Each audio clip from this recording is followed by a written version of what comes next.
And now, ladies and gentlemen, I know you'll enjoy Well, the if balance that's the of way our- you feel about it, you can keep it. Musicians. What's the matter now, Frank? Look at that band. Looks like a group picture of a family of cannibals. I think that drummer has prehensile toes. That means monkey. I looked it up at rehearsal. What happened, Frank? Well, I should have known better. I never met a saxophone player yet who wasn't at heart a footpad. What happened? A few minutes ago, I was walking in the corridor looking for a place to put my script when I noticed this saxophone player talking to a very beautiful girl. I might have known it would be this. As soon as I saw them, I was struck by the tableau. The girl, a lovely, lissom flower. Mm-hmm. The saxophone player, a toad. I accosted the fellow, thrust the dollar bill into his hand, and asked him to get me a cigar. Oh, you felt an urge? Yes. To smoke? Yeah, well. But imagine my surprise when the fellow was gone to find I was standing with his girl beneath a spray of mistletoe. Oh. Well, being of a superstitious turn of mind, I set to work. And when the saxophone player returned, he found me bussing his fair companion. Bussing her? Yes, a Chaucerian word meaning kiss. Unfortunately, the musician hadn't studied Chaucer and immediately began making a disgusting scene. Well, I should think he would. What? Send a man for a cigar, and when he comes back, he finds you kissing his girl. I hope he got his revenge. He did. He kept my change. Well, serves me right for trusting a musician. In the future, I'll... What's all the noise about? What's going on? This man ruined my client's hat. No, I'm sorry, sir, but we're broadcasting. What's going on here? I have a perfect right to come in here. Am I addressing Mr. Morgan? You have that honor, Mr. Fritz Metal, sir. I'm an attorney. Attorney Prinzmetal. Yes. Well, delighted. Mr. Prinzmetal, this is Mr. Young. How do you do? How do you do? Mr. Wilson. How do you do? How do you do? And Mr. Hull. How do you do? How do you do? Well, gentlemen, if you'll forgive me, I'll be running along. You'll find the cards and the chips in the left drawer. Mr. Morgan, I'm here on behalf of my client, and here is our bill of particulars. You've got a bill. Yes. Frank Morgan versus Fred Stunk. What's this? I don't know any Stunk. Well, I do.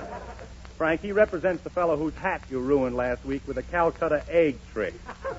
Remember? Oh, don't bother me with mundane affairs today. It's not mundane, it's Thursday. Stay here, Ma. Read the bill of particulars, Mr. Morgan.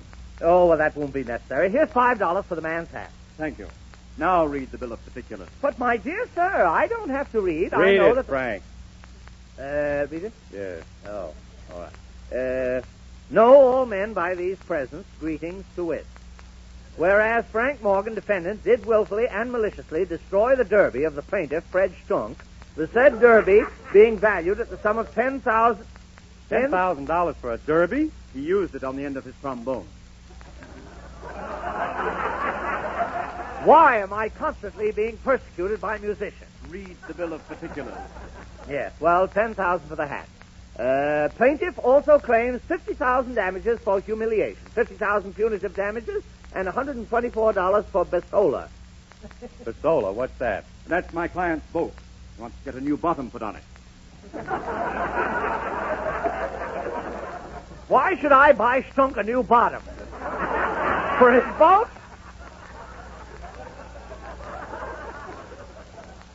There's no harm in asking. Read the rest of the complaint.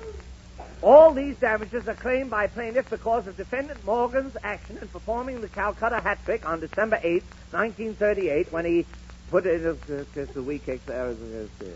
ruined plaintiff's suit by putting the down milk sugar and Mr. Attorney, this whole thing is irrelevant, incompetent, and impotistic.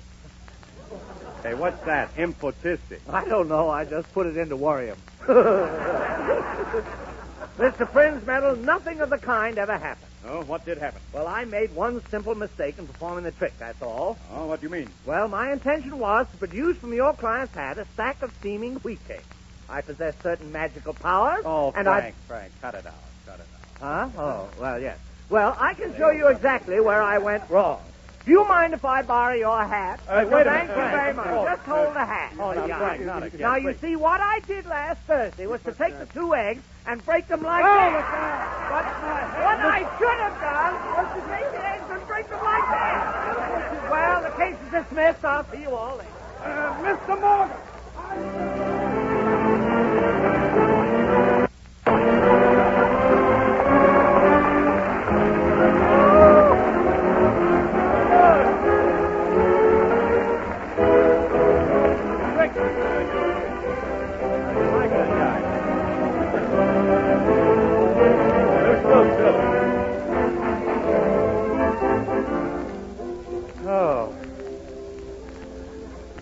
Oh, what have you got there, Warren?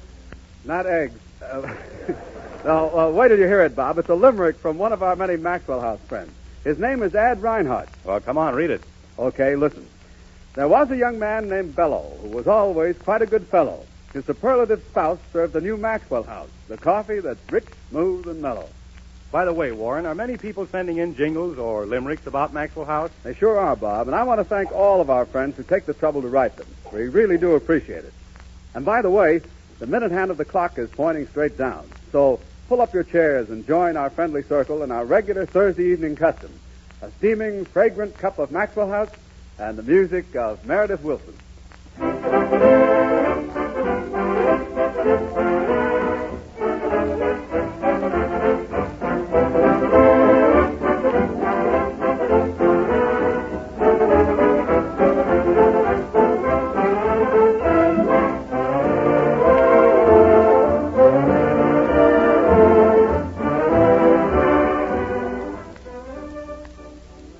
We now pause briefly for station identification. KFI, Los Angeles.